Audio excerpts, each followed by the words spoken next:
Welcome back to another episode of Perpetually Patek.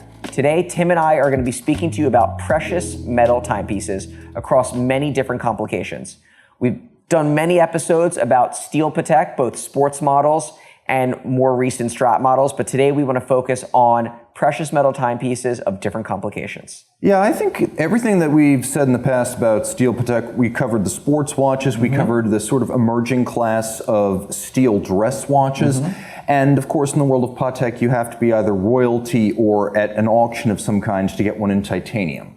Precious metal is the company's traditional stock and trade, and you've got just about everything from very simple dress watches to apex complications. So let's start with something that's sort of the heart and soul of Patek, but in an unconventional case, the golden Ellipse. 3738 here, white gold, really cool piece. What kind of grabbed you when you picked this one? So I'm a 3738 owner myself, but I have it in the rose gold. So this represents, I would call it a mid-size watch. A little bit smaller than the current production 5738, which they do make in rose gold with a black dial and platinum with a blue dial. So what drew me to this watch is sort of just the monotone aesthetic, right? You've got the white gold case, you've got that gray sunburst dial, very classic and iconic look, and for me, just an amazing size. Yeah, I would say that right here you've got an awful lot packed into one watch. First, because the lugless fit makes it universal. Anyone can wear this watch. This is probably the closest thing in recent production to the 1968 original. Golden, not because it's made of gold, but because it's a golden ratio of height to width. And then the interesting thing is that they kind of compound that because you get a solid gold dial. So it does have that sort of storm cloud gray, sunburst metallic, but it is itself solid gold. And then there's the kicker. This is the part everyone misses on these. It's ultra thin, under 7 millimeters, but it is an automatic. Correct. And one of the reasons why I really like the overall aesthetic of the piece is the fact that because it's white gold with a gray dial, the strap choice really can change the aesthetic, right? So right now we have it on a shiny brown alligator strap, but it could be a little bit more formal on black. But you can also put it on blue or many other colors and even different materials that really can make the watch even more casual. Yeah, I would even say something like a cerulean blue would really perk this up. If you wanted this to be sort of, not a sports watch, but something you can wear casually in hotter months, I'd say definitely go a little bit lighter. And the fit is incredible. Just, this is a hinge lug case. It is effectively a lugless watch. Now, it's 31 millimeters wide. It's about 38 millimeters end to end. So normally when you talk about a watch that is that small lug to lug, you think, oh, well, that's going to be a lady's watch. But that's not necessarily the case because this isn't a round timepiece. So when I throw this on my wrist, it's a wonderful fit. I mean, that's classically beautiful. That's just discretion. Yeah, no, I mean, the watch is fantastic, and you definitely see a resurgence in the popularity and the desirability of the Ellipse models. And it's got that micro rotor kick to it, which a lot of people find very cool. Plus, a lot of people forget with the Ellipse, you get a matching Ellipse buckle. So there's a lot of design parallelism from top to bottom on that watch. Yeah. Totally different kind of aesthetic, much bigger watch, round case, rose gold, black dial, 5170R. Probably, I don't know, I'm going to say this might be the punchiest watch we have on the table today. I think there's one more here that I would give that award to. We've got a race. Top two. We've got at least like a two-horse race, maybe three. What grabbed you about this? Because you pulled this one yourself. So when the 5170 launched, it was Patek's first in-house chronograph movement. And so it was originally launched in yellow gold with what I would say is like a sort of a white opaline dial. So much more traditional in terms of appearance. And then multiple versions have come out over the years. It's long since been discontinued. But this particular one is one of my favorites. And I also think actually quite contemporary and almost even a little bit sporty. And that's the rose gold case with the black dial and the Breguet Roman numerals. So when the watch first launched, it did not have the Roman numerals. And then when they did come out with it in both white gold with a black dial and rose gold with a black dial, they added the Breguet numerals. And for me, it was the chef's kiss on that model. Yeah, when this originally came out, it almost felt a little bit tame. Now in 2013, you start to see the Breguet Arabic numerals. You start to see other options besides just yellow gold. By the time this model comes out in 2016, the series has really hit its stride. You've started to see Breguets on dark dials, but I think the black just has so much more punch. Not much more. And while black dials, I think traditionally can make a watch more dressy. In this situation, I actually think it makes the watch more casual.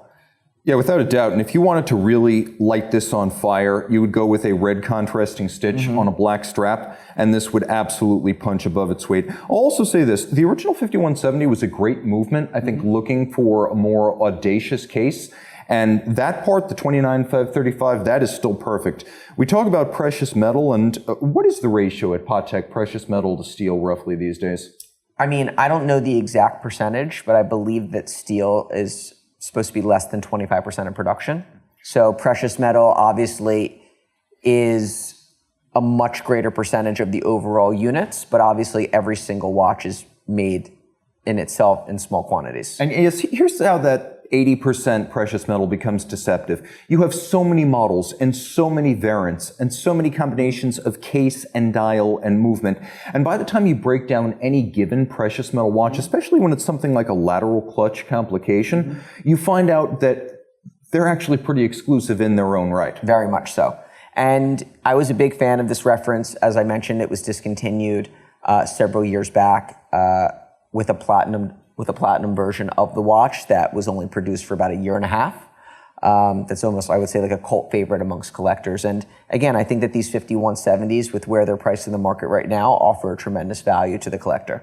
Yeah, I would say the 5170 is really that watch people are sleeping on right now because people are still running after the 5070s. And while the 5070 is a great watch, the 5170 is a much more wearable size. 100%. You got a 39.4 millimeter case. It's thinner. It's much smaller than the old 42 millimeter 5070. It's a watch that maybe as a dress watch is a little bit better proportioned. And there's a much better match between the spacing of the dial counters and the size of the dial itself. There's no tricks here. 100%, and I said 100% every time you say something, but no, I mean, the 5070 is a watch that I love not on my own wrist. I love the aesthetic of, but almost when I'm just viewing the watch.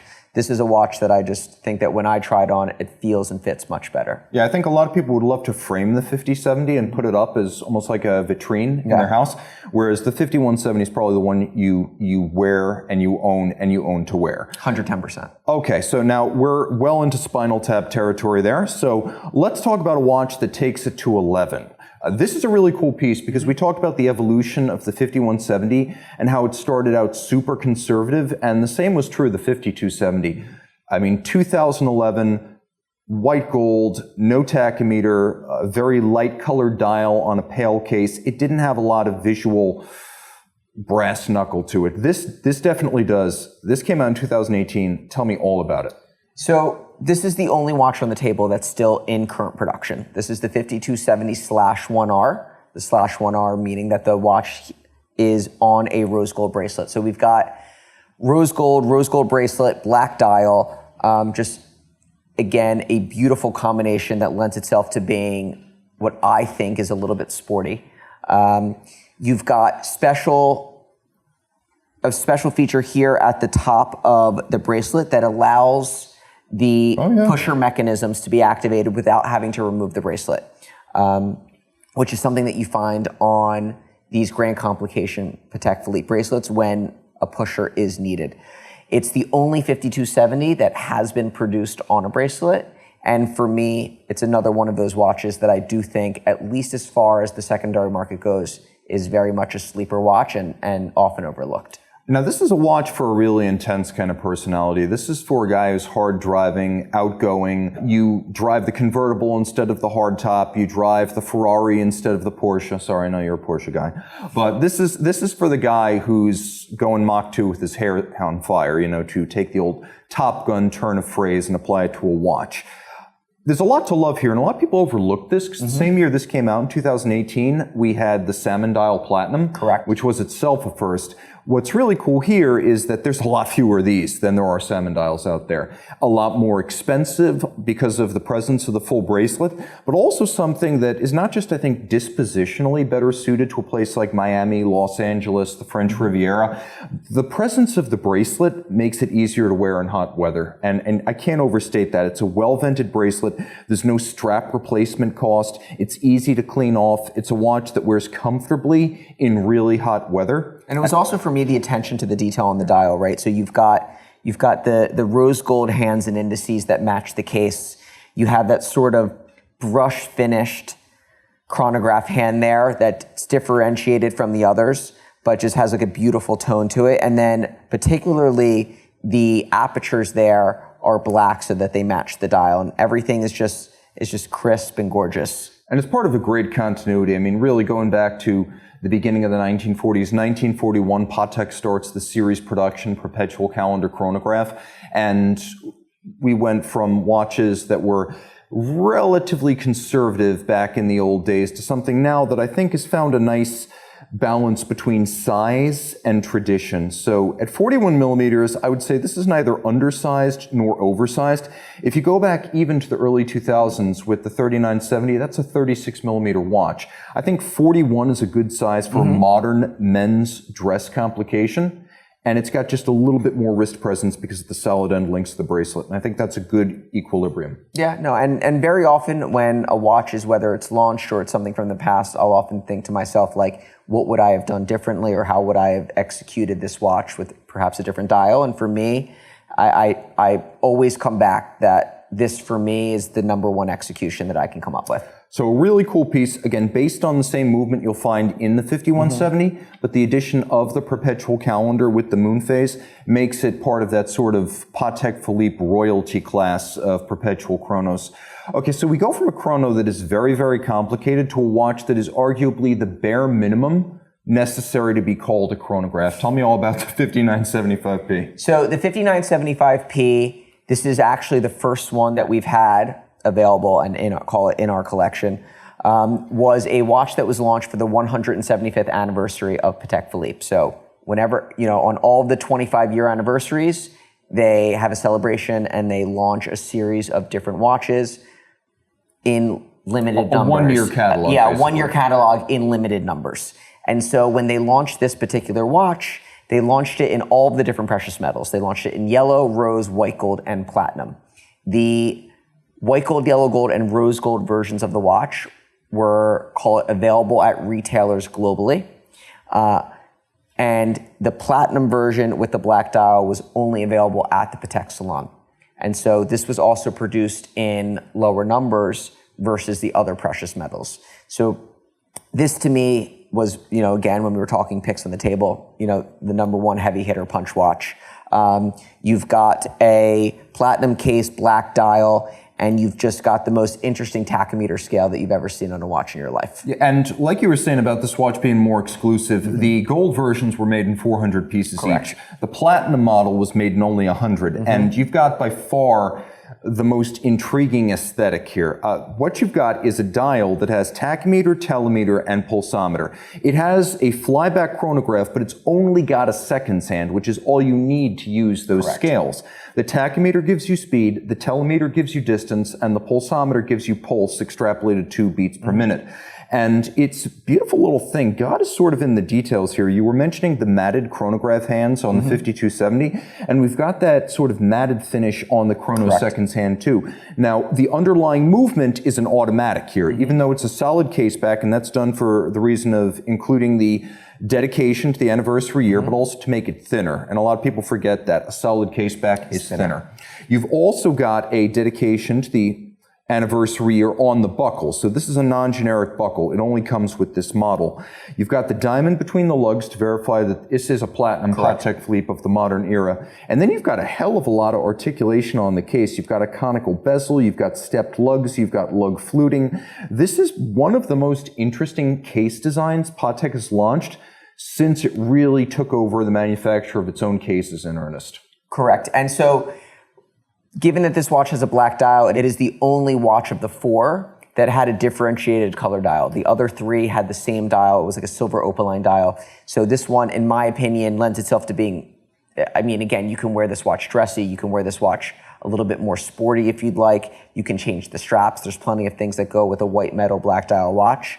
And as it was, as you mentioned, a 100-piece edition, probably one of the rarest, least produced Pateks in, call it, very much recent history or modern, modern memory. I mean, I will say this, you're absolutely right. This is the first one we've had because I've shot every other version, the yellow, the rose, and the white gold several times. I can tell you for a fact, we've had more 5811s pass through these halls than we have 5975Ps. Yeah. And I guess this watch we've got here is now an eloquent statement of everything Patek embodies, because it's not complicated, it's not large, it's not mainstream, and it's wonderful for all of those things. So this is a watch that I have just been eyeing since it came in. So this is a 4809J. It is a 25 millimeter, classified as a ladies' timepiece, Calatrava, mechanical movement. And so as, let's call it, the popularity of smaller watches has progressed further and further, I keep asking myself, is 25 millimeters too small for me to wear? And as of right now, the answer is still yes. But what draws me to this watch more than anything else is those overly large Arabic numerals, and they are just like absolutely killer and unlike anything that you will see, call it, on current production timepieces. Yeah, I would say that it's not that it looks like a Franck Muller, it's that Franck Muller and Patek Philippe are drawing from the same sort of artistic vernacular. Mm-hmm. This is kind of a pre-Art Deco font. It's Art Nouveau. It's extremely florid, exaggerated, expressive, one might even say sensational. It's the kind of thing you would have seen in like the early to mid 1920s before Art Deco was really even on the scene. Remember, Art Deco didn't start rolling until the late 20s. It wasn't even a thing until 1925. So I feel like a Great Gatsby type of, joie de vivre about this. The Roaring 20s, flappers. I imagine a woman who's independent and outgoing and driving a motor car wearing this thing in the 1930s.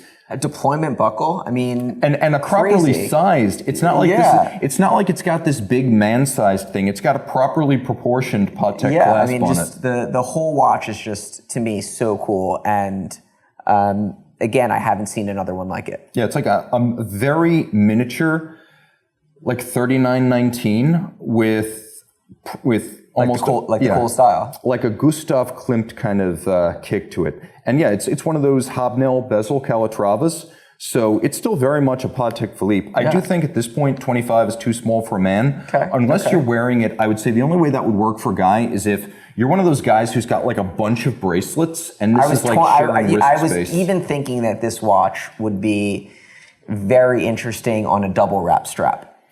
Yeah, there has to be something else on the wrist. Like when Lewis Hamilton wears multiple watches and like bracelets, this could be one of those watches. 100%. All right. So, Brian, where do people find us if they want to learn more? So if you want to learn more, you can find us at the1916company.com or on our YouTube channel, The 1916 Company. And I am Tim_Masso on Instagram. Cheers.